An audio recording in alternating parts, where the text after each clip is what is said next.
Zero. Sine is 0. Shh, don't say it out loud. You guys all fill them in. You have to fill them in. 0, pi over 2, pi, 3 pi over 2, and 2 pi. So just go right around the unit circle, looking at what values, the x or the y. All right.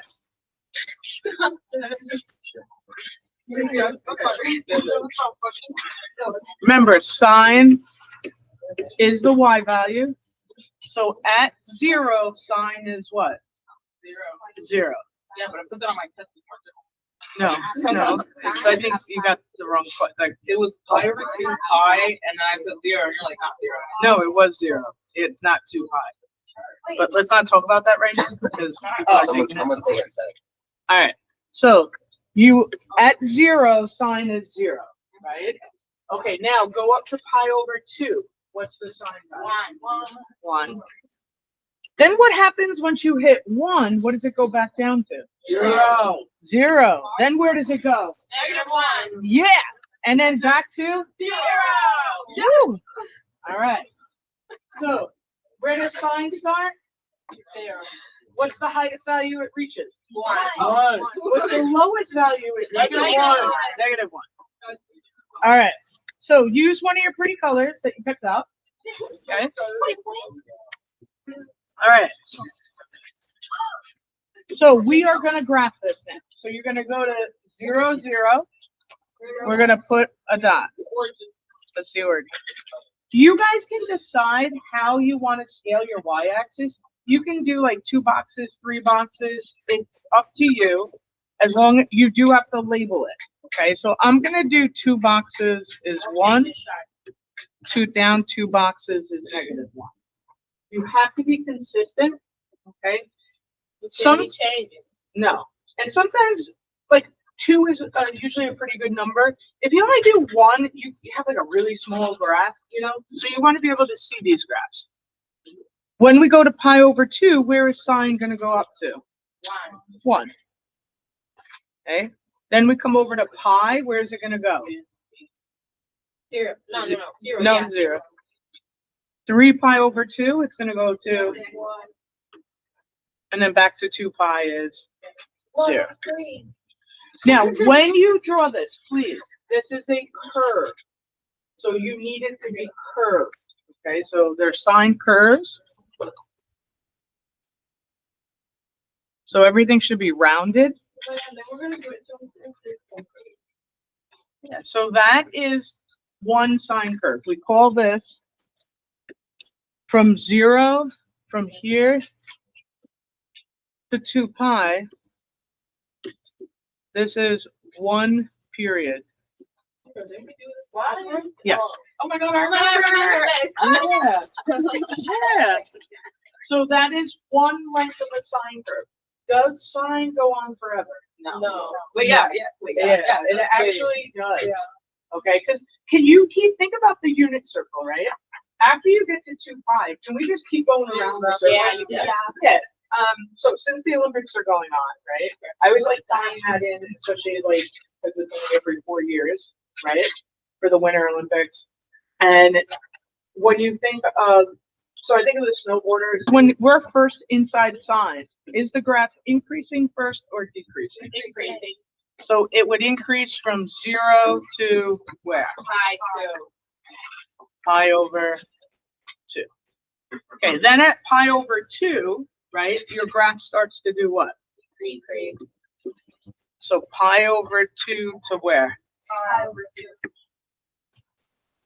Okay, then at 3 pi over 2, what happens? Yeah, it goes back up. So it's always good to tie this in. We did this in the first half of the year, right? So it's always good to just tie that back in. You want to get to know the shape of the graph. Once you guys know the shape and you know what sine looks like, you can graph these, right? The next part to it is to know the 5 key points, right? So sine started where? 0. So we'll go to 0 to 1. 1 To 0 to -1, back to 0. So here's the rule, guys. If you're at the max at 1, you cannot get to -1 without going through where? 0. 0. right? So you start to like realize, oh, if I'm up at 1, it has to go to 0 next. Okay. That is All right. Now, okay, let's talk about cosine now. All right, so you guys look at your first cosine point. Where does cosine start? This guy's a little unique. 1.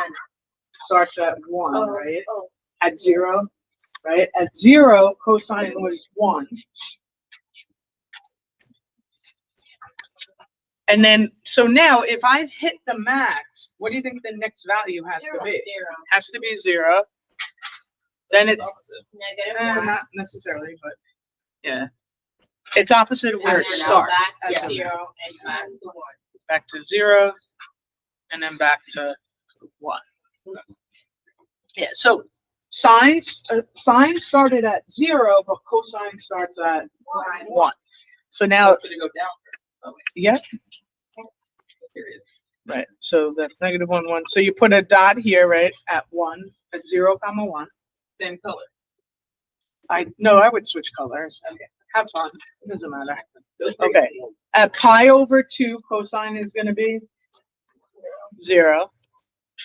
At pi, it goes down to negative 1. Once you hit that minimum, though, now it has to go back up. Yeah. Now, this is important, guys. How you draw this, when you're at the highest points, the 1s, it's not a straight line because it's actually a turning point there.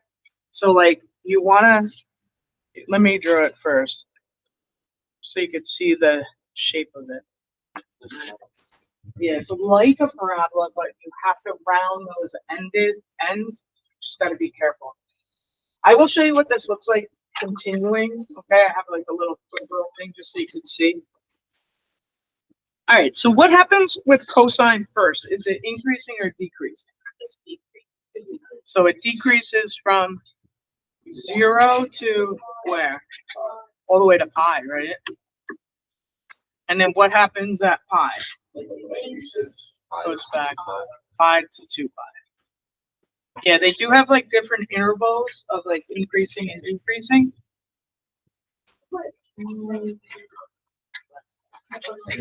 Okay. I mixed it up.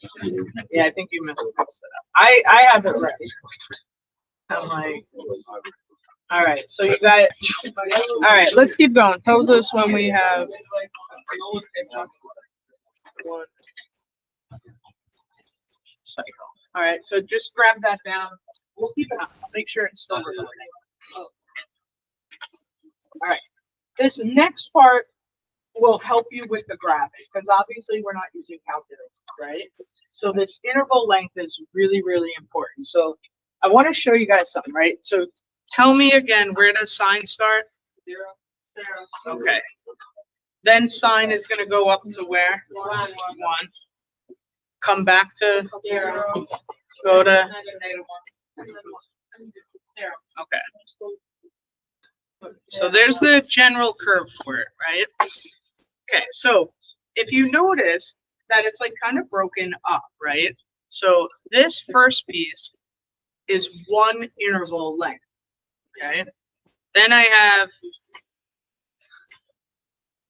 another, right? That would be 2 of them, right?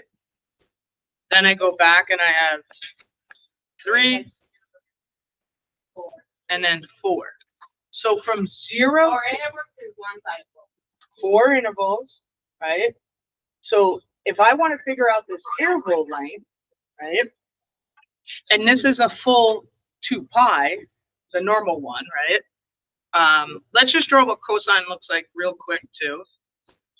So where does cosine start? 1. Goes to 0. Negative 1. 0. 1. okay. So does that have 4 intervals as well? Yes. Yeah, it's like 1, 2, 3. All right, so if we can take the period of whatever graph we have, because the period will change, it won't always be 2 pi. If you can take the period, divide it by 4, right? You're going to break that one cycle, right? So the one cycle is going to get broken up into four equal parts, we'll call them. And it makes it easier to graph, especially by hand. So basically what this tells you what to do by doing this is how often you're going to plot a point. Okay? Tells us how often to plot a point. The interval length is crucial. Gentlemen, get that down. Good? Because I just finished writing. You guys are pretty fast. All right, the interval length is crucial. Now, some of you might be able to look at the grid and be able to like break it up, okay? And then others you might not, and this period divided by 4 is like your best friend. Because it will tell you how often you're going to plot one of these 5 points, okay? You guys ready? All right, so before we get into actual physical graphing it, right? You want to know what the shape looks like and the 5 key points, okay? So I use a little chart for sine. You'll see this. We'll do this where I write sine, and I do this little chart. You're going to write the 5 key points for sine. Where does sine start? 0. Goes up to? All right. So now let's kind of draw what that looks like, right? You have, so sine starts at 0. That's going to be a 0 as well, right? Then it's going to go up to 1, come back 0. Okay. So the highest point would be considered what of the graph? Remember the name for that? In this case, it would be, yeah, the absolute max, but like just a max for now. We'll just call it a max. Then you have another 0. Then it goes down to what would the lowest point be considered? A min.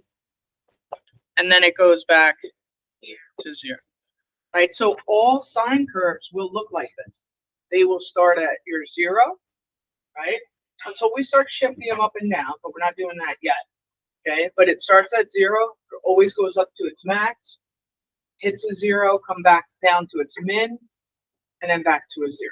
Okay? All right, let's do cosine. So cos, right? Oh, 1, 0. Hold on, cos. You guys are quick. 1, 0, 0. 0, 1. All right. And so now cosine will start at its what? Like cosine, because it starts up at 1, that's the what part of the graph? The max. It actually starts at its max, hits a 0, goes down to its the min. Yeah. Okay, back to a 0. Back to max. Back to max. Yeah, very good. Good observation. And notice, like, how many zeros does sine have? 3. 1 repeats. But let's, I should rephrase it this way. How many times does sine hit the x-axis? 3, right? Cosine only hits your x-axis twice because it has 2 maxes. Now, if you shift cosine left or right, you would actually create a sine curve. All right, because they can overlap onto each other. Yeah, and it was stuck right there. And All right, so let's do our first graph. Okay, so I'm gonna have you guys go to your graph paper right now. When you graph on graph paper, you literally just need like a small area left to right where you can do the work and then the graph. You can do like 3 or 4 graphs on a paper. But for now, we'll use like the whole top portion for this example, for the first one, okay? I forgot. I'll do it on here for now, just because I didn't get the other screen set up. All right, so here's what we'll do. All right, so on graph paper, write down y equals 3 sine 2x. The first thing you want to do is you want to analyze it, okay? You want to go through and be like, okay, what's my a? Like, who am I graphing? Am I graphing sine or cosine? You know, so who are we graphing? Sine. So what I like to do is I draw that little chart. Okay, so I do sine. I draw the little chart, and I put the 5 key points for sine. What do we got, Casper? Where does sine start? Casper's got it. Sorry. Casper's got it. All right, keep going, Casper.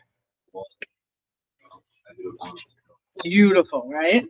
Okay, now you're going to tell me, well, what's the A values? What's the A that's chilling in front? Okay, so A is 3.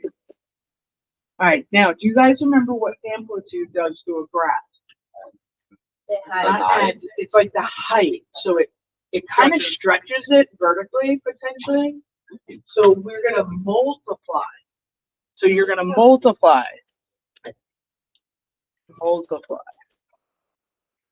So you're going to multiply these all by 3. Well, 0 times 3 is what? 0. All right. And then the 1 is going to change to a 3. 0, negative 3. And 0. So you've taken care of the math. You're like, okay, now I know my highest point isn't going to be 1. My highest point is going to be 3.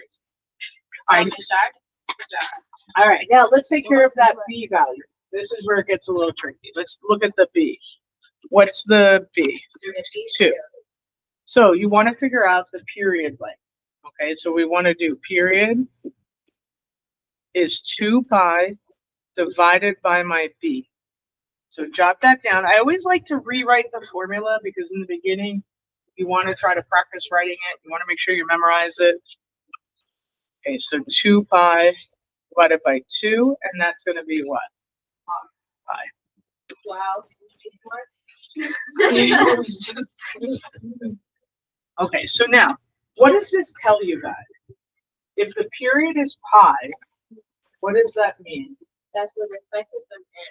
Right, so that means I have to fit the curve from 0 to pi. Okay, all right. So Now, going this way? Yeah, you're always going to go towards the right.